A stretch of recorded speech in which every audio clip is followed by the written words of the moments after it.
For the past 5 years, I've been investigating this question of where good ideas come from.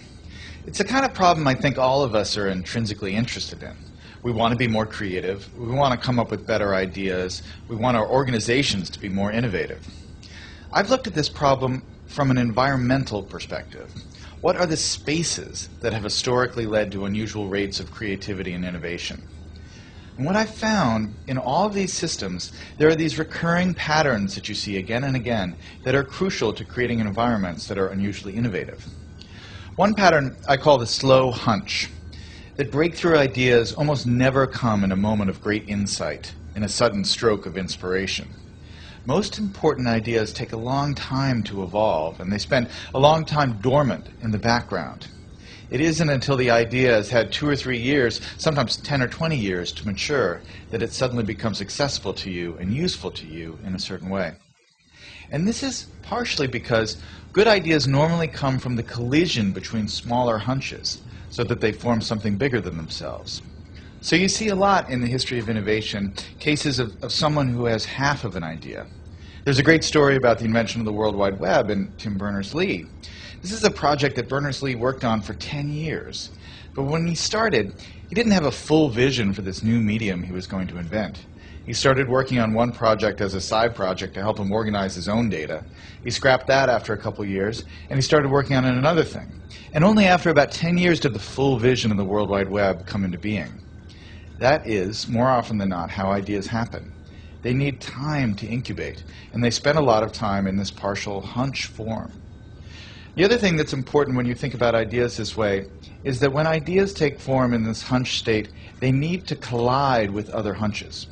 Oftentimes, the thing that turns a hunch into a real breakthrough is another hunch that's lurking in somebody else's mind. And you have to figure out a way to create systems that allow those hunches to come together and turn into something bigger than the sum of their parts.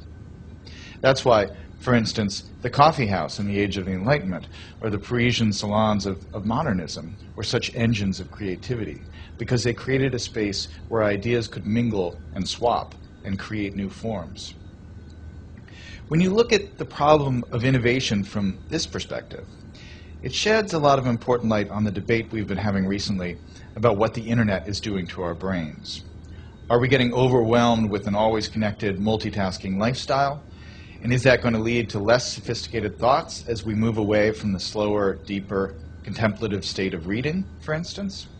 Obviously, I'm a big fan of reading. But I think it's important to remember that the great driver of scientific innovation and technological innovation has been the historic increase in connectivity, in our ability to reach out and exchange ideas with other people, and to borrow other people's hunches and combine them with our hunches and turn them into something new.